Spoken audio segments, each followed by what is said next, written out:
Recording. Are we the right length from here? I believe so. We're solid. Pinky to thumb. Pinky to thumb. Thumb to pinky. Thumb to pinky. Let me do this a little bit. Yeah, do it. So tuck, like right in. There you go. There you go. Thanks, Mom. Right. You're welcome. You're welcome. This is my sweet, sweet, sweet. My sweet, sweet Amanda trying to figure out how to use a microphone. Oh, we don't microphone. Oh, look how cute you are with your little microphone. Aww. Hi, I'm Maggie. And I'm Amanda. And we're sisters. In law. We're watching Suits one episode at a time. It's a show so nice, I've watched it twice. And a show so great, I'm watching it late. Thanks so much for tuning in.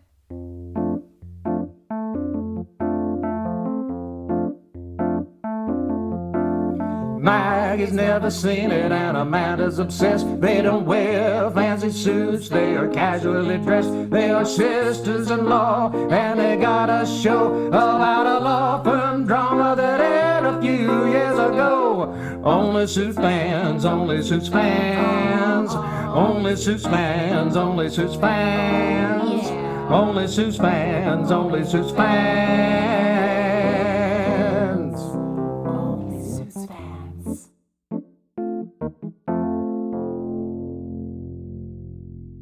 This is season 2, episode 1. She Knows. We have a lot of storylines in this one. We have maximum storylines. Should we almost go backwards with it? Yeah. Because the other smaller ones tie into the big daddy one. Yeah. Of She Knows, right? Mm-hmm. I'm just so waiting. We start at the bottom and start at the bottom. Started from the bottom, now we're here. Started from the bottom, now the whole gang's fucking here. What is it? Started. I think it's now the whole gang's here. The whole gang's here? I don't know. Yeah, that's it. Started from the bottom, now we're here.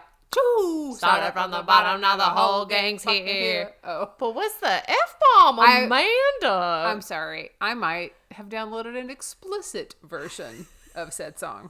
On Napster. Ooh. Yeah, on Napster. We are here for the second season. We made the difficult decision to keep going. It was not difficult for me to continue going. I was worried that I was like, this will be fun. We'll do the first season and then she's going to bail. Oh, Amanda. Not like you, that's your personality, but you just be like that was cute. That was so fun. But instead, I'm like, let's double down. Let's do 2 episodes a week. 2 episodes a week. That's again, almost all of my evening TV time. It's 2 hours a week. Yeah, and okay. I am excited about it. Okay, good. I filled it with a good show. Okay. Well, let's kick it off with some briefs, if you'd like. I would. Also, congratulations on your briefie. Thank you. I didn't want to say that just now when I said I wanted to kind of skim over it. I was hoping you wouldn't bring up your briefie. Why? I don't want that much attention drawn to me. You know, I like instead for the people who voted. Yeah. I'd like for them to just tell 20 people each to listen to the podcast. That would be what I would prefer. Yeah. You know, as opposed to us making a big fuss about it. Okay. Well, congratulations. Thank anyways. you. It is award season. So it is award season. It was kind of nice to be recognized in award season because you don't always get an award. Are you? Is it the pressure now? Yeah, the pressure is definitely here. Yeah. And like I feel no pressure. I'm like, I'm not a briefie award winner. I'm just kind of like a B movie briefie. Yeah. And here I'm sitting with the Academy Award winner of briefies. That's true. And I don't know if I'm going to be able to hold a candle to some of yours. So, well, I will start. Okay, let's do it. Guess who's back? Back again. Grammy's back. Tell your friends. But not if your friend is Trevor or Hardman, 2 bad guys from the past who show up in this episode and mess things up for our main men, Mike and Harvey.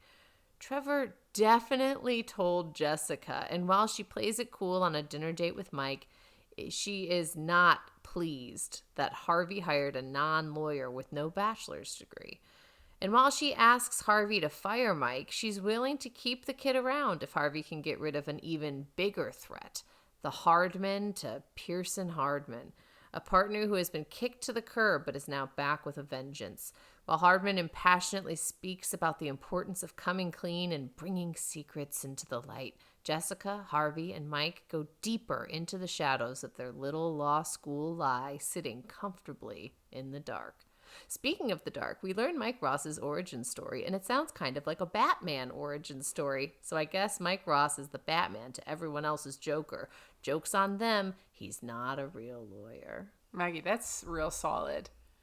That's my longest brief to date. It is your longest brief to date. It's an extra large brief. Extra large? Yeah, I ordered extra large briefs. Is there a way that, just real quickly for our listeners, you could redo the first line and sing it for us? Oh, of course. Okay. Guess who's back? Back again. Grammy's back. Tell your friends. That's exactly what we were wanting. Okay, Yeah. Thank you. Okay, mine, it doesn't sound like that. Which it shouldn't, because we both wrote our own briefs. Yes. But you really did a nice job. Thank you. For season 1, you started strong. Thank you. Okay.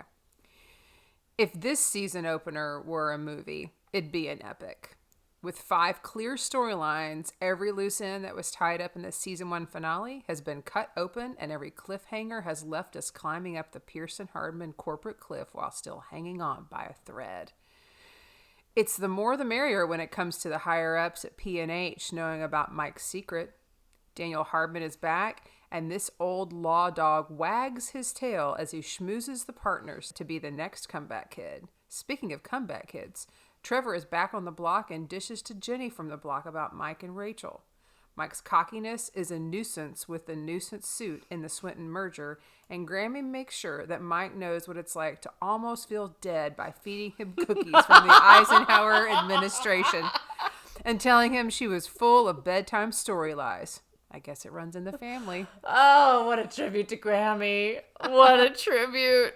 Can we start with her story? I don't know why we wouldn't start with Grammy. Grammy is back. Lead us off. It's such a quick scene that we have, but an important scene. I was hoping that you were going to text me. I wasn't sure when you were watching it, and I was hoping you would text me. Yeah. I knew that whatever you texted me out of the context of our normal conversations would be because about you Grammy. just saw Grammy. No, I squealed. I squealed with delight. I wrote, Grammy's back. I'm very, very excited that she's there.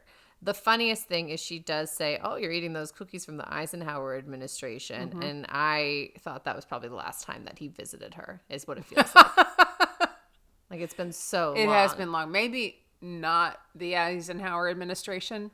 I don't know what this was filmed in the Obama administration. In the Obama administration, mm-hmm. And Mike was probably born in the Reagan administration, right? Yeah. Or maybe the Bush administration. The first Bush. First Bush. Mm-hmm. Yeah, probably then. Big Bush. Big Bush. Big Bush. Big Bush. When were you born? I was born during Big Bush's time.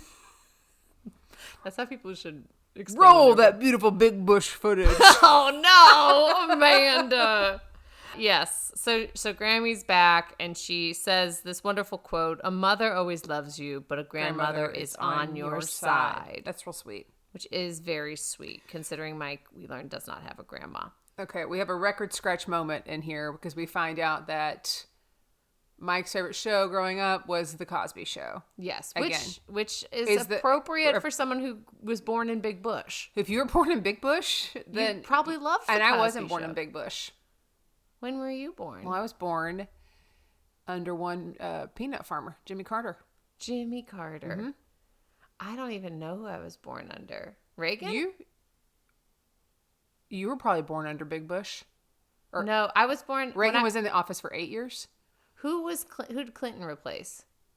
Big Bush? Mm-hmm. Yeah, I was born in Big Bush. You were born in Big Bush? Yeah. You and Mike were both born in Big Bush. We were both born in Big Bush. Me and Mike Ross. Born in Big Bush. Kyle was born in Reagan. Okay. Wait a minute. Yeah, I think he was born in Reagan. So in Reagan to Big Bush? Yeah. Isn't that right? So it was Republican, Republican, Republican? Oh, man. That's a big W for the Republicans. Yeah, 3 in a row. Wow, we might cut this.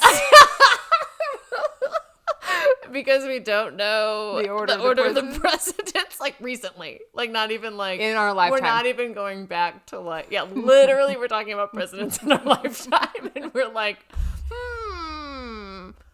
We're having a moment. It's late. It's late.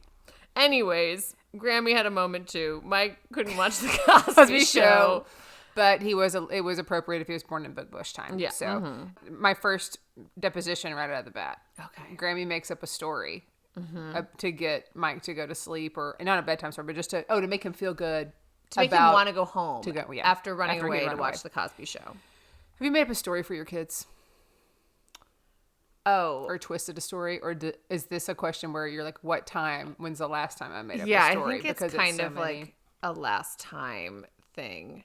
I did tell, oh my gosh, this is probably one of my best parenting moments. Martha Jean wanted to help me make something at the stove, but I was really nervous she was going to like touch the pan or it was boiling water. And I was like, you cannot touch this. And she was like, why? And I explained that if she touched it, it would burn all of the skin off of her body. She wouldn't have any skin left. And she was like, oh, okay. And then she's been very safe around the stove. That's great. And she's repeated it to her brothers. Of so, like, course. I don't even have to tell this tale ever again. Except that when you want your kids to cook for themselves, they won't. No, they will. They'll just be very, very careful. Okay. Or they'll, microwave eggs. I don't know. Microwave eggs? Yeah. Okay. So, Grammy's back. Are you happy about that? I'm thrilled. Okay. I'm worried that I won't see her again for a long time, but she does give him inspiration by saying, what does she say? She says, I guess just the story inspires Mike. The fact that Grammy made up the story and that it's like a retelling of Hansel and Gretel, that inspires Mike to solve a murder, which comes later, which we will talk about. Can we jump to the next person who's back? Are you talking about Trevor? Sure, we could talk Or about Daniel Trevor. Hardman. I wanted to talk about Daniel Hardman. I think we should talk about Daniel Hardman as well. What? You, in 12 episodes, never asked me who the Hardman was. Do you know why? Why? Because in the first episode, Jessica sits with that guy from Alias. Yes, Victor Garber. And I thought that was Daniel that Hardman. was Daniel Hardman. And so it never crossed I your thought that mind. he was just like an absent partner, but like they had a good relationship and he maybe was checking in with her every once in a while. Okay. I did not think that Daniel Hardman was a bad guy who they had to banish from the firm because he was embezzling money and they didn't want him to take the entire firm down, but they let the name stay. They It basically was part of the deal. Is that his name would to stay? his name would stay, but they basically blackmailed him and said, we're going to tell your wife that You're high. Get out. Yeah, we're going to tell your wife you're high, get out, and you're also having an affair. So he left to be with his family. Yes. They blackmailed him, essentially. But now his wife's dead. His wife is dead, and that's big news. Donna comes running into Harvey's office and says, you're going to want to hear this. And this is in the middle of chaos because, remember, there are 5 storylines that we were juggling. Yes, so there are a lot of things happening at the firm. Yes. As you said, there's a reason why Daniel Hardman is no longer there. He's been gone for 5 years. They immediately think he's coming back, and he's going to come back for Jessica and try and take Jessica's spot. As the managing partner. And Harvey and Jessica are immediately worried. They're like, we have to go to the funeral because we need to go pay our respects, but we got to do a little snooping. Yeah, they're more there to snoop. They're there snooping at a funeral, which is a little, to me, sleazy, in my opinion. It's the second time that there's been a funeral where they've gone for business. I think they try to catch people when they're, emotionally not doing well. Right. Jessica points out that Harvey and Hardman are similar. Yes. While why he's quoting Highlander at the movie, right, yes. at the funeral. Yeah, he goes, there can only be one. But she points out that they're similar because they're both... Why are they similar?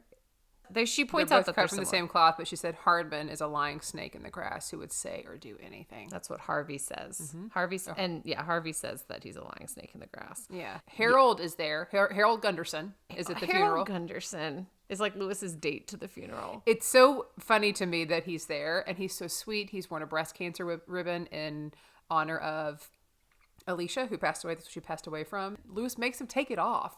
I mean, Lewis is a bully. Oh, he's for sure a bully. He is a bully. He's for sure a bully. He's also just talking about, like, he's just like being really mad about Hardman. Yes. Sorry. Okay. You know where Hardman's from? I was wondering this. I was wondering what else is he in, because I feel like I saw him and he was a psychopath. Okay. Is it Criminal Minds? He may have been in some episodes of Criminal Minds. I wrote in my thing, Mags, this is Wags. This is Mike Wags Wagner from Billions. Which I did not see He Billions. is equally as sleazy in Billions. Okay. So the minute his curly-headed grease face turned around on the screen and I saw him, I immediately yelled this summer, "Wags!" I was so excited. 'Cause you love He's an Billions. awful character. I loved Billions. He was the Sleaziest. He was kind of the way Harvey is to Jessica, Wags is to Bobby Axelrod on Billions. Okay. Who's Okay. played by Damian Lewis. Fantastic show if you haven't watched Billions. But he is in, I looked at his IMDb, something like 80-something episodes. That is, I would Billions? say, a billion. Of everything. Billions. He's in billions and billions of episodes. Billions and billions of episodes. David Costabile. So, anyways. Okay, wait. I have to see if he's been. Because, like, I literally saw him and was like, oh, it's the psychopath. He plays a really good sleazeball. He does play a really good sleazeball. But at Because this funeral. it's this, oh my gosh, why are you, I mean, this whole Absolutely. weird gaslighting, just, I mean. They're like, would you come back? And he's like, I haven't given it a thought. My wife just died. Why are you even here? I can't believe you even think about that. He was in Breaking Bad. He was in Breaking Bad, yes. Not as many episodes. I mean, he had a recurring, he was one of the main characters in Billions. Gosh, Waco, The Aftermath. I mean, look at all those. Better Call Saul. Yes. At Home with Amy Sedaris. Oh, we should watch that. That would be really fun. That would be really That fun. would be really fun. Yeah. Pause. Whiskey. Stop it. He's close enough that licking's going to get all. So we have Wags here as Daniel Hardman, and it couldn't make me happier. Funny, I was in Chicago earlier this year and was having dinner with our friends Nikki and Jeff, and we were and their son Thomas, and I was talking about Suits, and I was on my second time around, and Jeff said, "Is Wags in there? Is Wags in that show? I feel like I saw some kind of teaser that Wags is in there." I said, "He is." He said, "Can't watch it." He's like, "I fucking hated Wags on Billions." Oh, so And he hates him this- so much that he can't even watch watch it. Suits. I don't know. I'm going to have to text him now and say, "Please listen to my podcast because I talked about you." But I talked about you and how you will not watch the show. this is something, though. It brings me to a point. Your mother hates Louis Litt. She hates his character. I know. Which I was surprised. And that when people say they hate the character, It they're means like, the I hate actor's it. really good. It means the actor is really good. Yeah. You don't hate the human. Right. No, you You don't. don't know these people. Right, no. I think the reason why I like Lewis is because he's such a caricature of that type of attorney. Right? He's so insecure, but he's so like go get you and mean. And Rick plays it so And well. he plays it perfectly. I don't know who else could play. It's the I mean, perfect casting. yes, the show is cast so well. Anyways, Jeff can't watch it because of Wags. Your mother hates Lewis, but she's still in, you know? Yeah, but Hardman, I feel like, is a Wag. From what you've said, Hardman is a Wags character because he is really like, I don't know if I'm going to come back. I don't know. Anyways, Harvey's like, he's definitely coming back. And Jessica makes a deal with him. Yeah, she says you can keep Mike as your associate if you get rid of Hardman. And he says, deal. Because he wants, Harvey yeah. wants to keep Mike, and he also likes to win, and he doesn't want Hardman there. I mean, to Harvey, this is a win-win-win situation. Yes. And then a fourth win just because it makes Harvey be a winner. Yeah, he loves this is Harvey is like, this is perfect. I cannot wait to do this. Give me this challenge. He shows up to Hardman's house and he sees Sarah leaving. Sarah is Hardman's daughter who just got into Harvard. And he's really nice to her. He's very nice to her. He does it right with her. He does. He does like the He doesn't have any ill will towards a high school kid. Yeah, right. He's very, very kind to her as she's leaving, and he gives her condolences. He comes in, he's got food with him, It's like a gift basket. a gift basket. Probably a real nice, gift Yeah, something basket. I don't know, fancy. maybe it's Nicholson And Harvey or something. Hardman's like, oh, you didn't want to come empty-handed? And Harvey goes, I don't want to come at all. Yeah, Harvey flips the script. And this is where Hardman, it's hard for me to not call him Wags, is just, oh, what are you talking about, Harvey? What do you mean? Oh, my life is dead. I don't know. I'm here with my family. And Harvey's like, I'm going to tell you, if you come back, I'm going to tell your daughter Everything. all your dirty all your secrets. indiscretions, everything. Everything. She's going to know it all, which is a big threat. It is a big threat. So he leaves, still not knowing if Hardman is coming back. He's pretty sure he's not coming He's pretty back. sure, 'cause- He's pretty confident. When is Harvey not? Right, exactly. He's like, I did it. I win. I get to keep Mike. I get to win. I got Hardman gone. He strolls into the office feeling pretty good. And then it's the first time we see a slow motion shot on Suits. because he rounds the corner and his face is just, I mean, talk about a very quick jaw drop, even in slow motion, because Hardman is standing in there giving a speech to all the partners. And he's good. He is dang good. Because you don't become the head, a partner, managing partner of a law firm without being persuasive. And just manipulative and Yes. a gaslighter and just, I don't think all. Not managing all of partners that, him. but yes. And he's come clean. Textbook. Yes. He's telling all of the partners, like the voting partners, he's telling all of them, like, I made a huge mistake. But what I've learned, I was power hungry and greedy. I risked the firm's reputation and I've been humble. I've been humbled. If we are busy hiding what we have done, it leaves us vulnerable. So now he's coming back and he says, we become so consumed with keeping our secrets.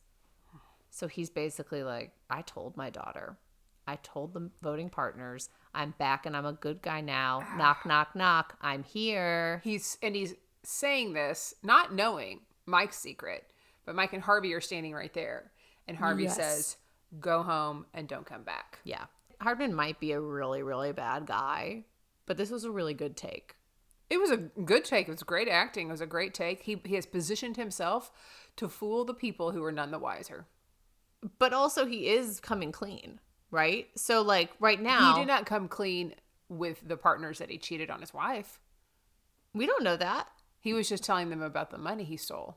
Yeah, but also cheating on your wife is like none of the partner's business.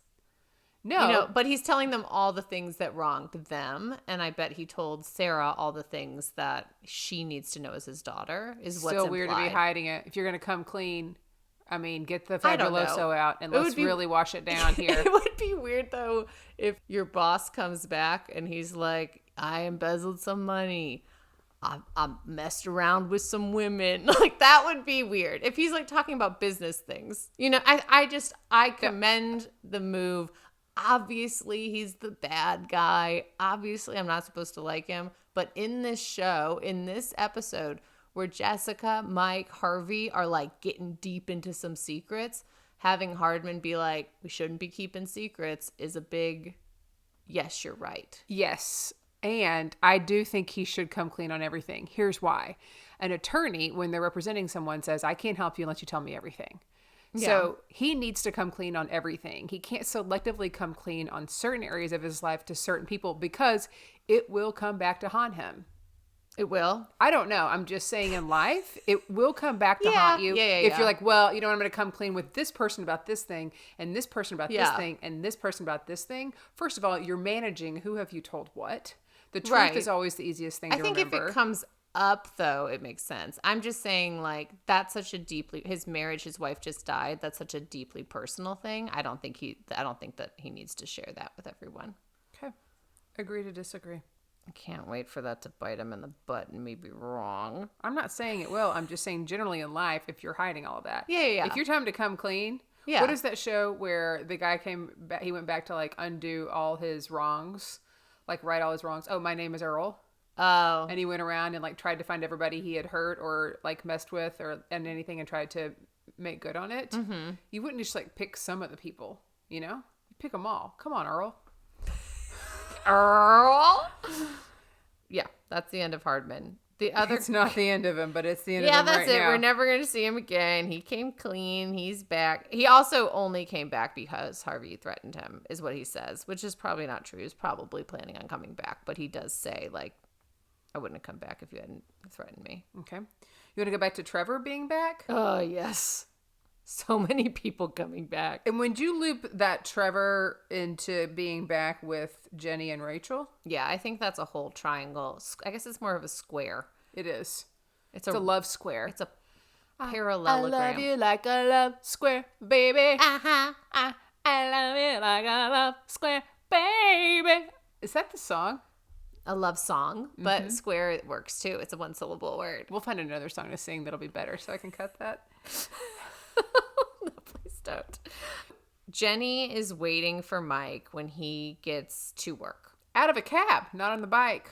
Yeah, look at Mr. Moneybags Yeah, not hailing taking an his bike old anymore. yellow cab, pre-Uber. Well.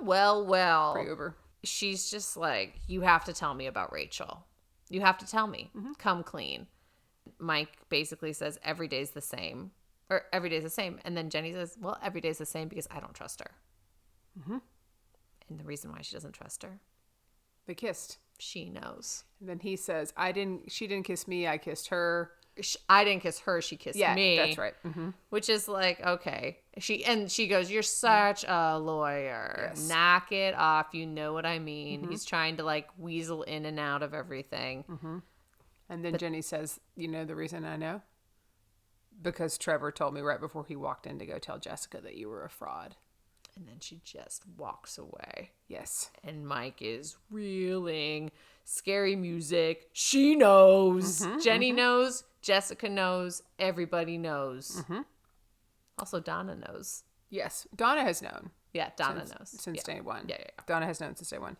Right after this happens, the next thing that we see is Rachel and Donna talking in the bathroom about this drunk dial. Yes. So Rachel's like, yeah, I kissed him, and then was I so drunk great. I had to drunk dial dialed him. him. Yeah. Also, it's like she makes the kiss sound grand and the drunk dial sound like she was wasty. Yeah, and it's like the kiss was a peck, More than a peck. but it was not like a... That wasn't a peck. Well, I don't remember it being like a... A peck is like a peck on the cheek. I mean, it was Like a I kiss. give my nephew a peck on the cheek. This was not... What I mean is this kiss did not feel to me like... it was so good I had to drunk dial him. I think it was the relationship. Longing, well, it's also the longing for the kiss to happen. Yeah, that was... There was I good would setup. disagree that I it get was with more that. than a peck. I get with that. Yeah. So she leaves a message. She left a message 3 nights ago. And he hasn't gotten it. And so Donna's like, here's the 2 things that could happen. Either the message didn't go through, but like who doesn't get their messages? And that answer is me. I do not get my messages. Right. Or he's just not that into you. Like Right. the book or the movie. Yeah, he's just not that into you. And then they pass each other in the hall. And Mike tries to talk to Rachel. And she says, no, I don't have time. I can't. She's like, I got your message loud and clear. And like keeps walking. Because she's realized from Donna's help that Mike does not want her. Yes.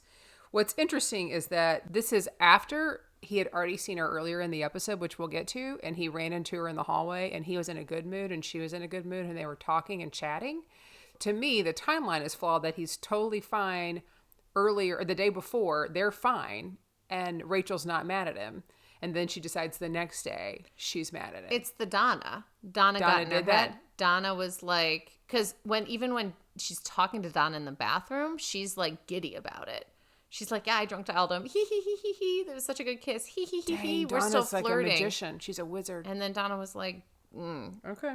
if it took 3 days, he is not that into you. Dang. So that's why she got the message loud and You clear. gotta decide if you want to go to Donna or not for advice. Yeah, She can really spin it. she can. She can. She's wise. She knows everything.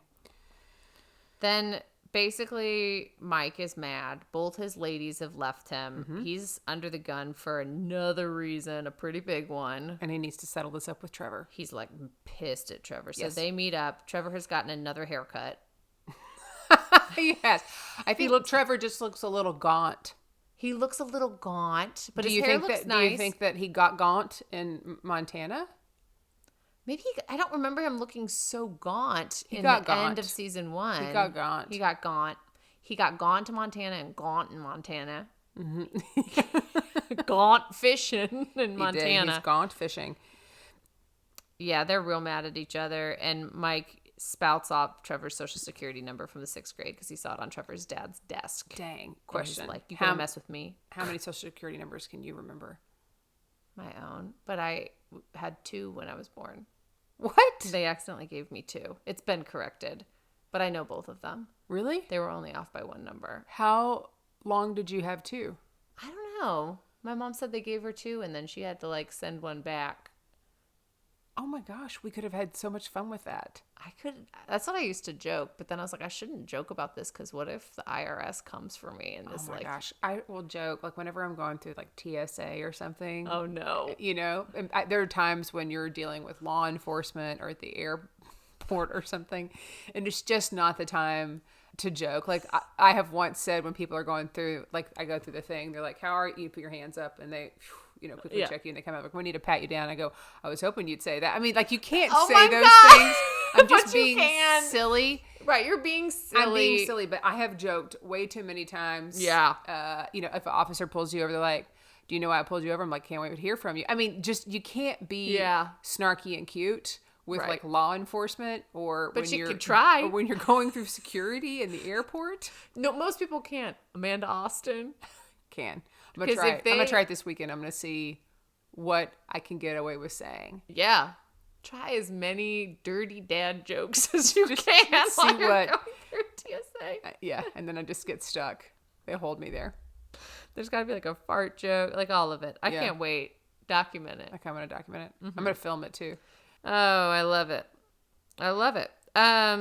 Basically, Mike also says after he gives the Social Security to Trevor, he goes, I don't give a shit about you anymore. You might not have my memory, but remember that. Oof. Then he goes home.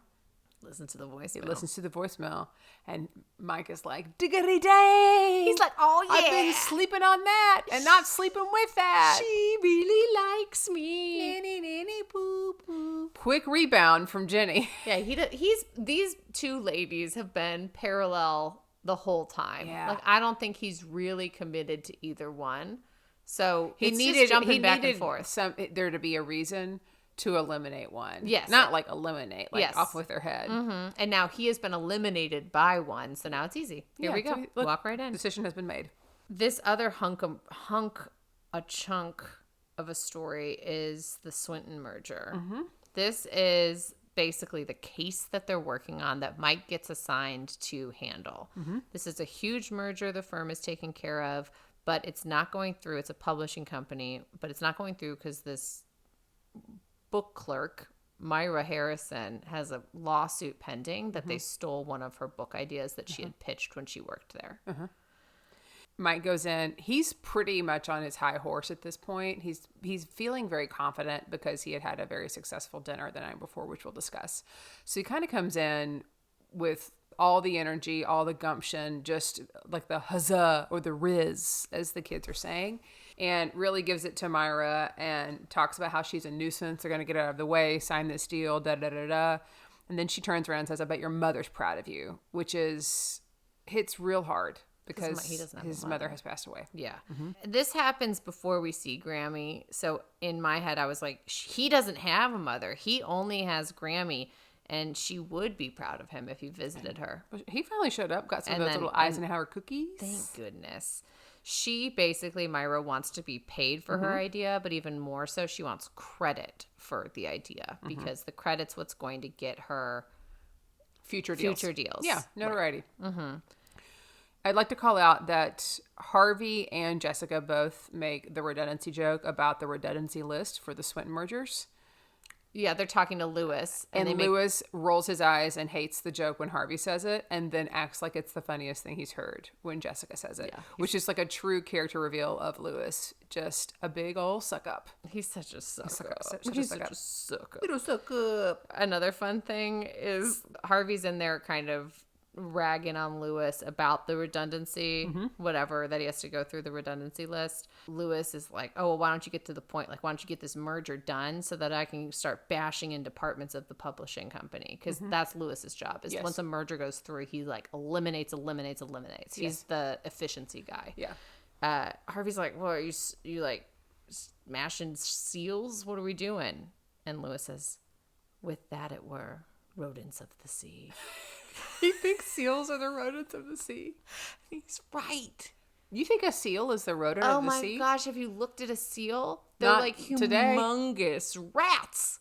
Humongous rat face. A seal is a rodent of the sea? It looks like one. I mean, you know what they like a seagull's a rodent of the air. I feel really? I don't know. You call something a rodent of the whatever. I never. No? Nothing. Just rodents are rodents of the rodents. Rodents of the rodents. Yes.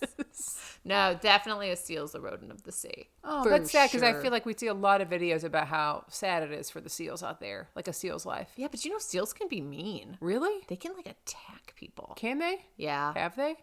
Oh yeah. Oh, wow. Yeah. And when I was in high school, we went to Nantucket for summer vacation. Flex. Such a flex. And it was like parents and then a bunch of us girls. And one of them went for a run in the morning, saw a seal in the ocean, ran out and started swimming with the seal. And the seal was like 5 feet away from her. Then she came back, and then someone who knew a lot about seals was like, hey, girl, seals like rip people's heads off. You shouldn't do that. Well, gosh, I'm going to go down a seal rodent hole tonight. Seal rodent up the sea hole. Oh, my goodness. Okay, well, thank you. I'm enlightened. I mean, we don't want to hurt seals. We don't want to hurt them. I don't have any intention of hurting them. I also don't have any intention of cuddling with them. No. I think it's just good that I can't be apathetic to them if I pass them by. Right, you need to feel something. You can't be like, oh, maybe I should pet that seal. You should just be like, leave nature in nature. Okay. Another reason why Harvey was in talking to Lewis was because he does want Lewis to assign Mike a bunch of work. So he tells Lewis, don't assign Mike a bunch of work. So then Lewis immediately goes and assigns Mike a bunch of work. Yes. It's a whole ruse. It's a whole ruse. And then Mike goes back. He's trying to solve this merger problem because he hasn't yet. He gets Myra a crumb of a crumb, as he says, which is $30,000 for the deal. That's a lot of money, but again, she still wants the credit.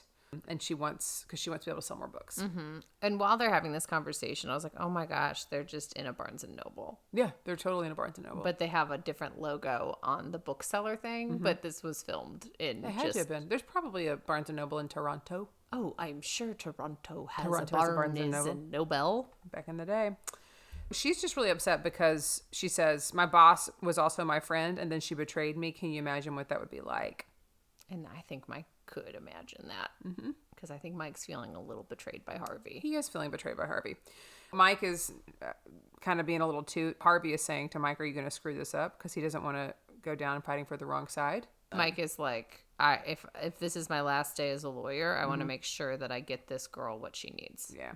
Mike is at Grammy's, and Grammy says that she made up the story, and it sounded, it's kind of a Hansel and Gretel situation. And then Mike says, there's nothing new under the sun. We hear a little bit of music playing, right? And it's like, oh my gosh, it's the music version of the Bright Idea.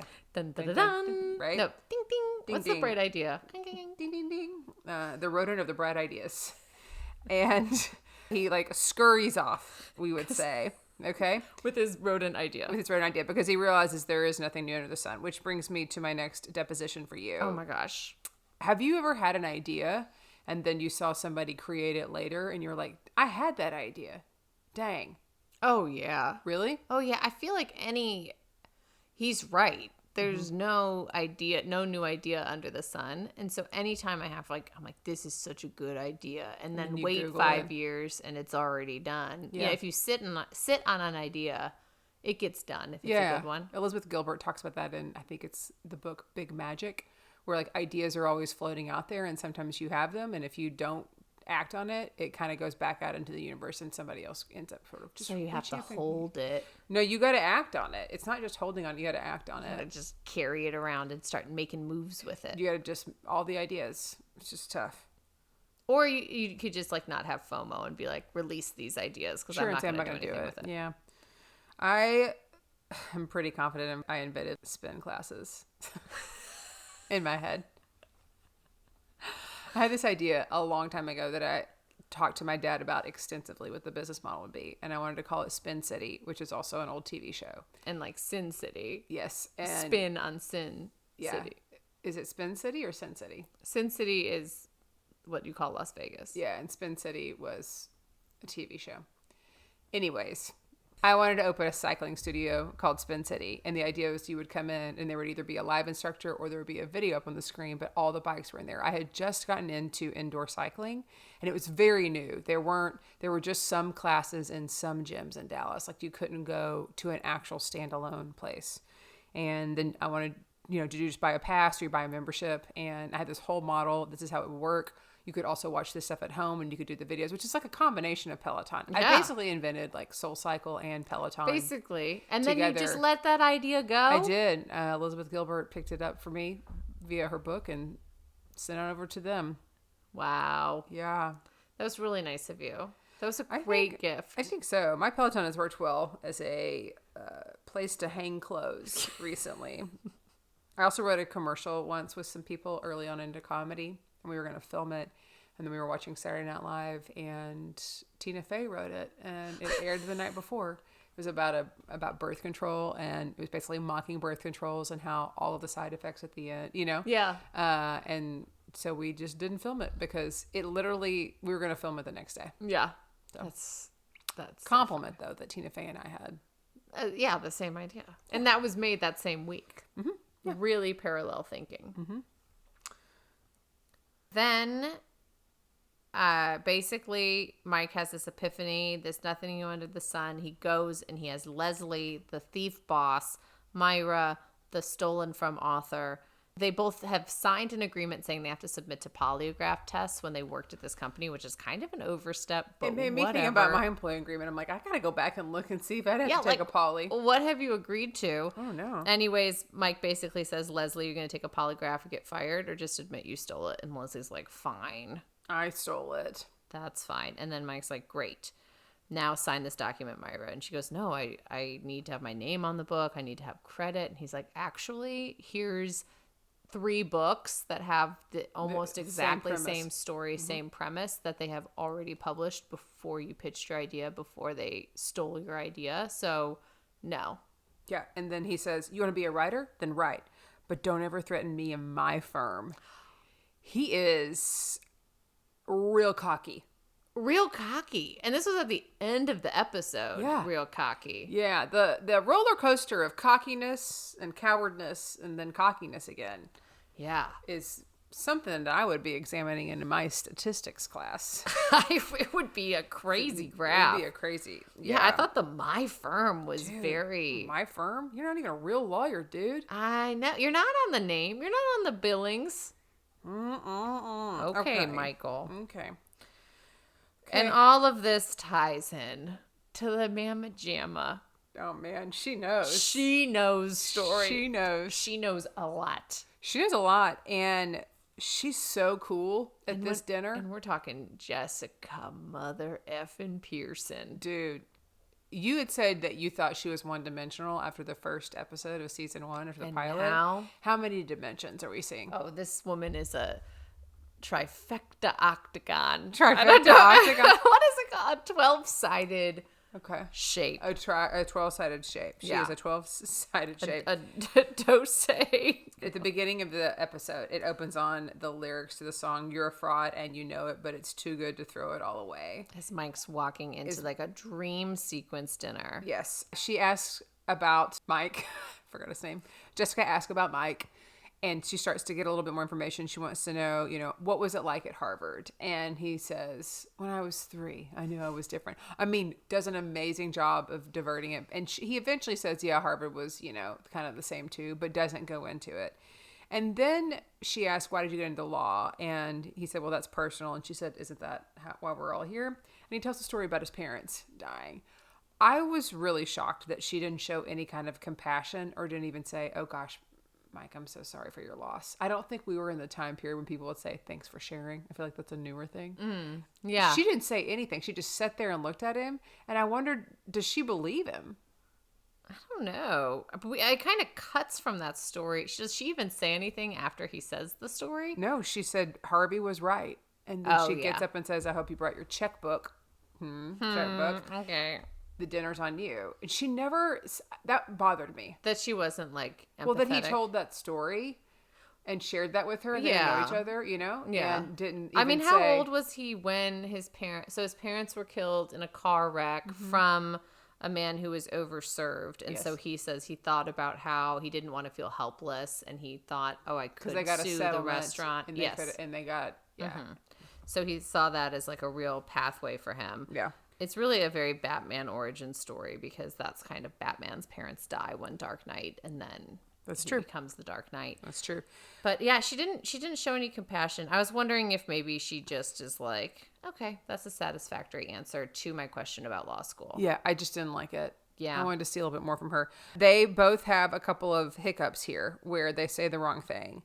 And it is really bad. So funny. Because he's trying to calculate how old she is. And he goes, oh, that would put you this age. Mm-hmm. Wow. And she goes, well, you know what they say. And she wants to say true beauty is ageless. And he begins to say black don't crack. He actually gets the whole thing out. He does get the whole thing out. He gets the whole thing out. Which is so problematic. Why would you ever say that? Michael gets like verbal diarrhea. He does around have verbal Jessica. diarrhea of the mouth, constipation of the brain, and Constipation of the brain, verbal diarrhea of the mouth. So my question is for you, my little mini deposition is, have you ever just, I know you sometimes like to take quotes and sayings and like turn them around, but have you ever done it in like a public setting where you're like, uh-oh, like where it's like, uh-oh, this is bad? Oh, like I really fudge it? Uh-huh. Oh, I mean, I'm sure.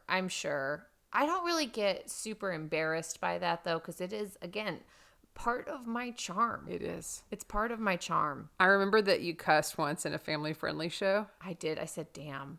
And we had a very strict rule about that. Yeah. Yeah, that was the one you were thinking. That was the moment you were thinking. Well, I'm sure there have been others. I just remember that one because I'm like, how do I address this? I shouldn't be doing a competition show that gets me that heated in front of children. Yeah. Mm-hmm. Although damn is PG. It is. We just had to be strict because some people are super offended by it. Yeah. Mm-hmm. He also says, she's like, you're clearly very smart and you must view other people who aren't as smart as you as, and then she says idiots and he says not smart. Mm-hmm. Mm-hmm. Which was fun. Yeah. Jessica goes back to the firm that night after dinner and Harvey is there and he wants to know what's up. Mm-hmm. She says everything checked out. Yep. Mm-hmm. Mm-hmm. Everything checked out. There was an allegation that he didn't go to Harvard or any other law school, but came out super clean. So I took him to dinner. Mm-hmm. And then she said, here's the thing. He didn't graduate from any college anywhere at all. So he's full of shit. And I can tell. And you better fire that goddamn kid. Yeah. So she really lulls Harvey. She's like, yeah, everything checked out. He's the best of both of us. And then Harvey's like, great. Everything's great. And she One goes, more thing, Harvey. Fire that goddamn kid. Yeah. Where's Lola when we need her? Yeah. Why should she just get him into Harvard? But well, not also, like... why didn't they think of that? Did they think once Lola fudged the records that no one was ever the wiser? Yeah. If they ever needed to do any other kind of check on him? Yeah. Like you could just, if you can hack into Harvard law, I'm hack sure she into could Cornell undergrad or something. Go to SUNY Brockport. Like I'm sure they don't even. SUNY they Brockport, don't even have. I mean, is. they don't even have like get security. Lost at good old Texas A&M. Yeah, we have a population of like 74,000 students right now at Texas A&M. That's the largest school in the nation. Really? Because of online too. I don't know. My dad sent it to me. Interesting. He sent me a fact text that he copied from somewhere about all of the growth in Texas. And it was all of these different things about real estate, all of this. Yeah. And at the end, it said there were 74,000 students at A&M. And I responded back with, what I got from this very long text is there are a whole lot of Aggies out there, and that's a good thing. That's a good thing for you Aggies. It's a good thing for us Aggies. Big them. So this is totally insane. That they didn't think about that. Then Harvey is there the next morning because he has to fire Mike. And he walks in. He goes to Donna, please do me a favor and thank you. And Donna's like, what's going on? You don't ever say any of those words together. Mike is thinking he has got this. And so we kind of see him simultaneously walking in, dancing. He has so much giddy, confidence. So joy-filled. That's when he had ran into Rachel. And I mean, like, he is a different kind of person. Runs in and says, what's up, motherfluckers? Yes, yeah. He breaks up this whole conversation where Donna and Harvey are talking. And she's like, a dimple in your tie. Mr. Sherman called 137 times and you haven't called him back. All of these things she knows about Mike. Donna knows that Jessica Pearson knows about Mike. She knows that Harvey's going to have to fire Mike. Yeah. And then he doesn't tell him. Harvey does not fire Mike. He doesn't fire Mike and he doesn't tell him. Instead, he tells him that he's proud of him. And he walks out looking dumbfounded. Like, what in the world just happened? Harvey couldn't do it because he has like a little bit of emotion that Donna has called out. He's like, Donna, you listened to all my conversations, but you didn't listen to this one because you have emotion. Yeah. And they're just like cute back and forth. Yeah, lots of back and forth there. So cute. Mike comes back in and he realizes that she knows Harvey's on the phone, and Harvey hangs up the phone and said, when did you know? And Harvey says, last night. So Mike comes back later, truly panicking to Harvey because he finds out from Jenny that Trevor told Jessica Pearson. So he's like, oh my gosh, I'm such an idiot. She knows. He asks Harvey, when did you know? And Harvey's like, well, we only have one thing we do. We have to go to Buenos Aires. I'll get the helicopter will be on the pad in 10 minutes. And Mike's like, come on, my dude. This is serious. He said something here that I really liked. He said, if you're not mad, then you're not panicking. Now just calm the hell down. If you are mad. If you are, if you're mad, then you're not panicking. Yeah, now calm the hell down. Yeah. Which is good. It's true. I have oftentimes, though, been mad and panicked at the same time. So I think that it's different for everybody. Yeah, some people can hold two emotions at the same time. I can. I can hold a handful of, a plethora of emotions. I can hold panic with pretty much any emotion, I would say. I can, too. Have you been panic excited before? Panic excited? Yeah, panic sad makes sense. Panic mad makes sense to me. Panic excited. Just furiously doing things, I think. Well, that's me sometimes. This is what you get. Yeah, there you go. If it's working, let me work it. Yeah. I put my thing down, flip it, and reverse it.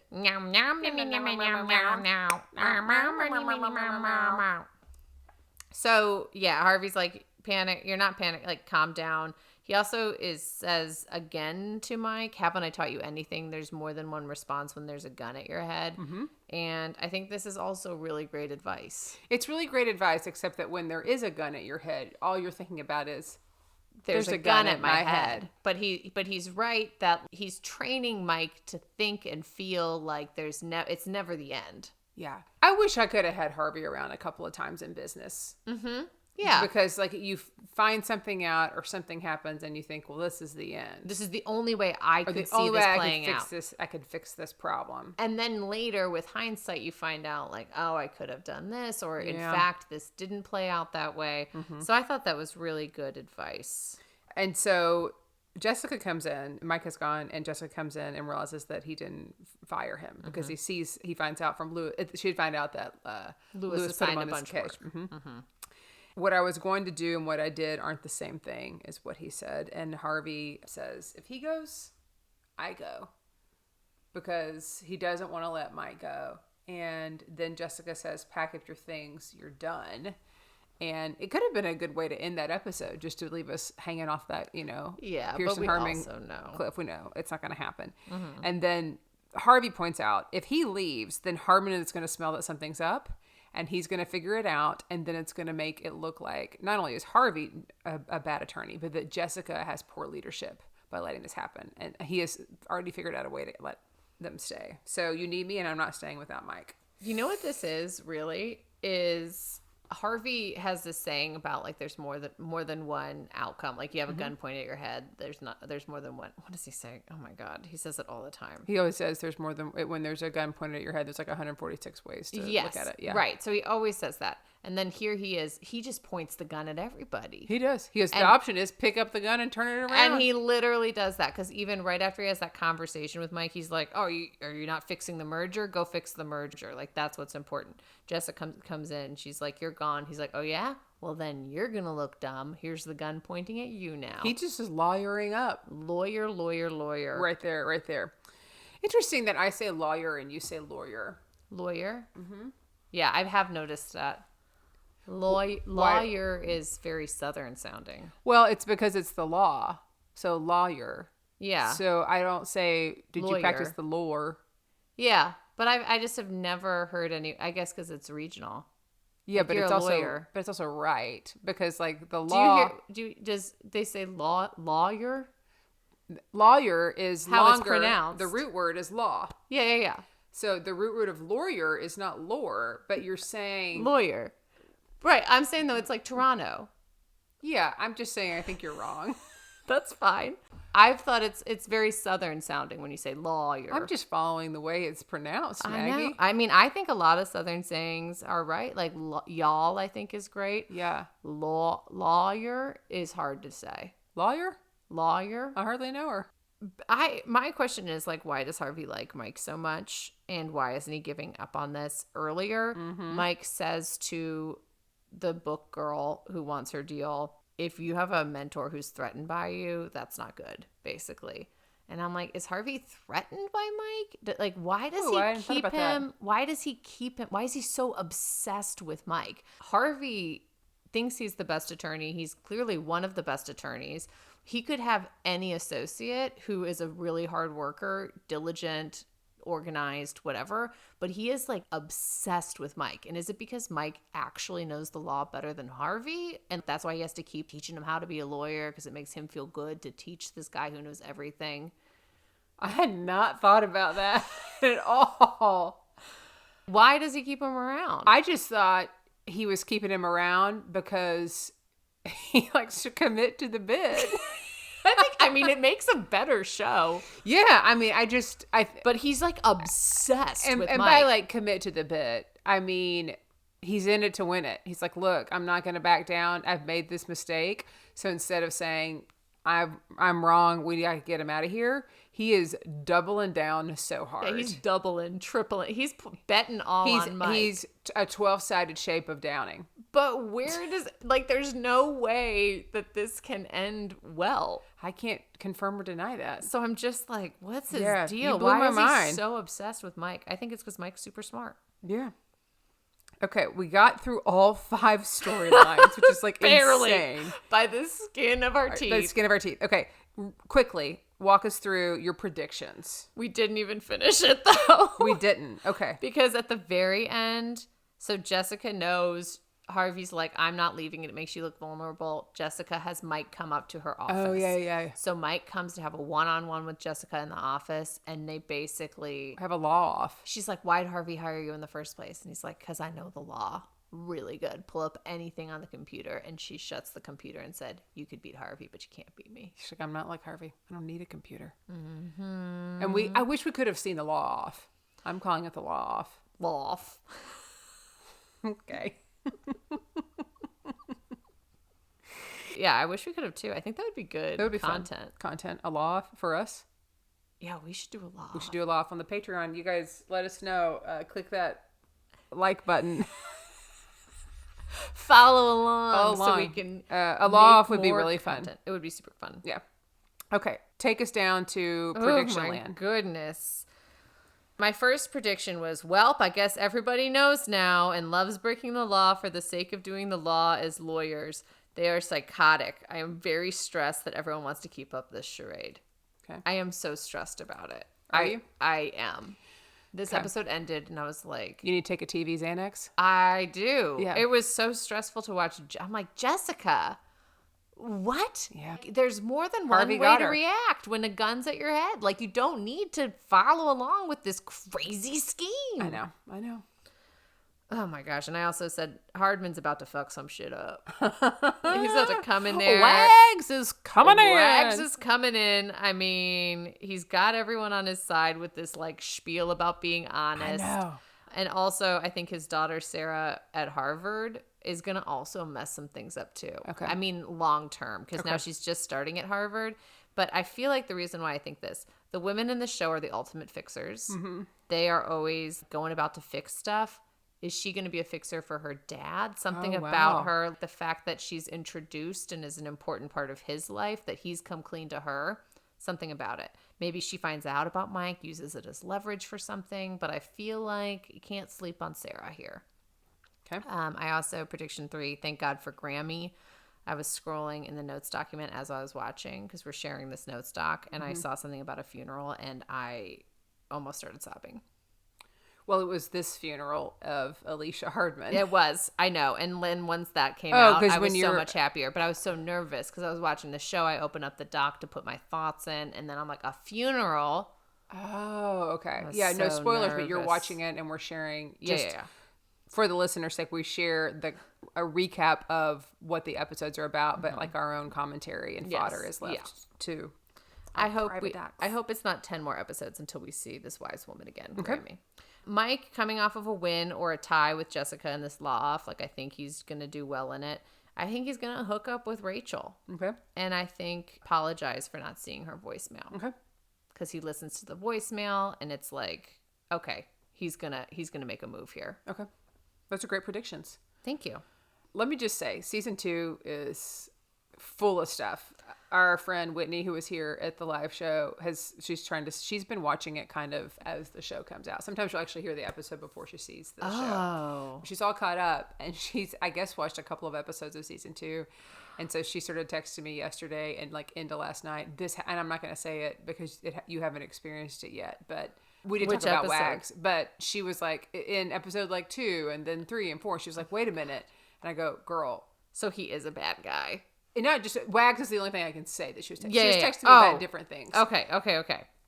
I was like, just stick with season 2. It gets good. It's really good. There's just there is a lot that happens in season 2. Yeah, all of the foundation has been laid, and now we're gonna throw some bricks up there and just see what sticks. I feel it. Some already. With mortar, some with not. This house could crumble. Who even knows where is the contractor? Thanks so much for tuning in. You can find us on Instagram, TikTok, and YouTube. And make sure to like, subscribe, and leave us a review anywhere you get your podcasts, like Apple or Spotify and all the other places like that. Make sure you say something nice. And if you don't have anything nice to say, you can eat it. Good. That's it. Okay, that's good. That's beautiful. That's good. You know what we didn't do? We never clapped. What? Nope. We went this whole time, no clap. 1, 2, 3. Well, goodbye. Goodbye. Clappity clap, clap, clap. Good day.